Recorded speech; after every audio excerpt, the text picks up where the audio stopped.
मेरा दिवस समारोह 2021 के इस कार्यक्रम के मुख्य अतिथि माननीय मंत्री शिक्षा श्री विजय कुमार चौधरी जी, अध्यक्ष बिहार विद्यालय परीक्षा समिति श्री आनंद किशोर जी, श्री हरिकेश सिंह जी, जिनके द्वारा आज डॉक्टर राजेंद्र प्रसाद स्मृति व्याख्यान डिलीवर किया जाएगा, श्री प्रमोद कुमार सचिव बिहार स्कूल एग्जामिनेशन बोर्ड, आज हमारे बीच में विभिन्न जिलों से आए हुए जिलाधिकारी जिनको उनके उत्कृष्ट कार्यों के लिए आज माननीय मंत्री के कर कमलों से नवाजा जाएगा, शिक्षा विभाग के जिला शिक्षा पदाधिकारीगण, अन्य पदाधिकारीगण, वैसे सभी छात्र एवं छात्राओं जिनको उनकी मेधा के आधार पर आज पुरस्कृत किया जाएगा, मेरे मीडिया के दोस्तों, भाइयों एवं बहनों, आज 3 दिसंबर 2021 है और डॉक्टर राजेंद्र प्रसाद जो देश के प्रथम राष्ट्रपति हुए, उनका आज जन्मदिन है। हम सब लोग जानते हैं कि आज के दिन 1884 में उनका जन्म जीरादेई सिवान में हुआ था और अत्यंत कुशल मेधावी थे। He was an eminent academician. मैं थोड़ी सी उनकी जिंदगी के बारे में संक्षिप्त परिचय इसलिए भी देना चाहूंगा क्योंकि ये हमें पता रहे कि किस इंस्टीट्यूशन से उन्होंने पढ़ाई की। तो वो जिला स्कूल सारण से उन्होंने पढ़ाई की और उसके बाद 2 वर्ष आकर के टीके घोष उच्च विद्यालय जो पटना में है, यहाँ उन्होंने अपनी पढ़ाई की और यहाँ से वो प्रेसिडेंसी कॉलेज कलकत्ता चले गए। Whenever he wrote his exams, he wrote it so well कि कलकत्ता में उनके बारे में ये एक किंवदंती है जो उनकी जिंदगी से जुड़ गई है कि किसी एग्जामिनर ने लिखा कि the examinee is better than the examiner। या हम सब लोगों ने पढ़ा when we were a child and we were growing up। तो उस लेवल का उनका मेरिट था।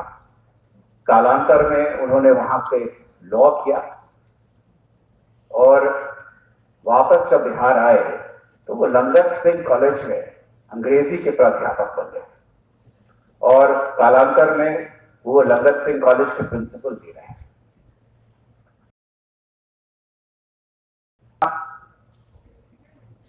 यूनिवर्सिटी के पटना कॉलेज में उन्होंने बिहारी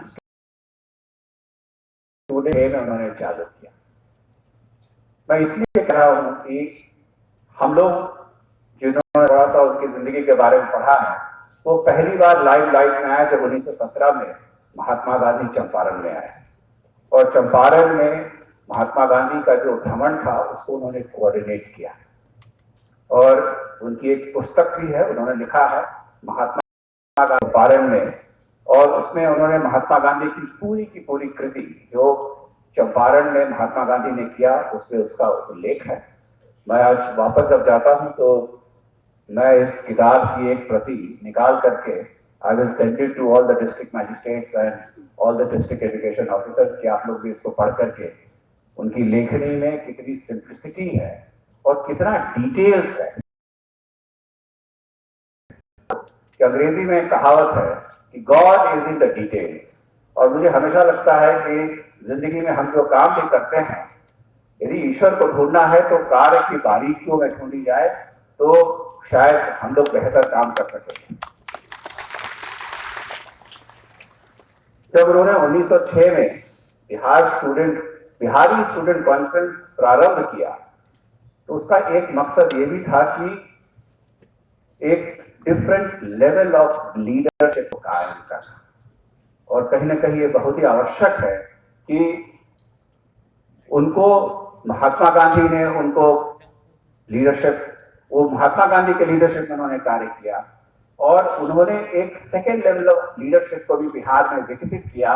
बाद में अनुग्रह बाबू और अन्य कई गणमान्य जो नेता थे वो सब उस दायरे से निकले। तो ये भी एक बात है कि a good leader not only arrives at places by himself, but he also generates and nurtures a second level of leadership. And I guess leadership की एक पहचान ये भी है, वो दूसरे लीडर्स को पहचान करके उनको विकसित कर पाते हैं या उनके लिए ऐसी माहौल बना पाते हैं जिसमें वो सब लोग विकसित हो सके।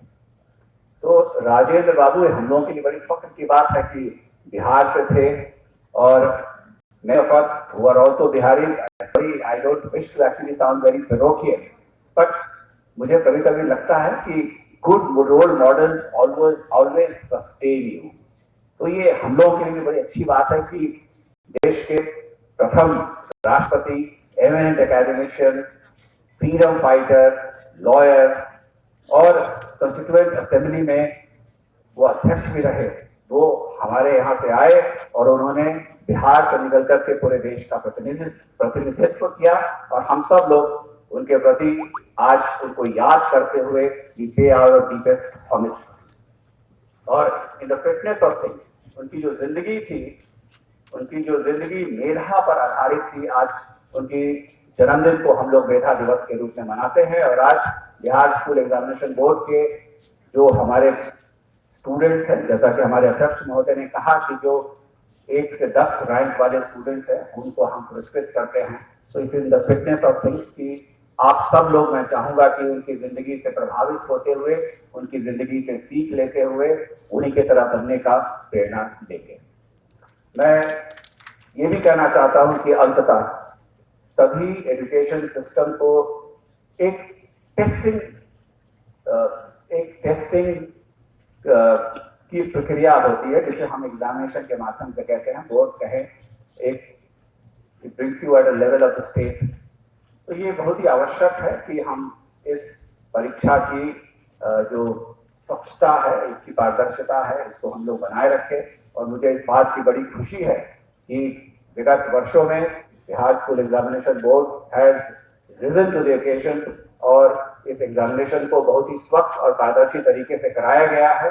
और विगत कई वर्षों से पूरे देश में Bihar school examination board has been the first board to declare the results of class 10 as well as class 12. A big congratulations to Anand and his entire team.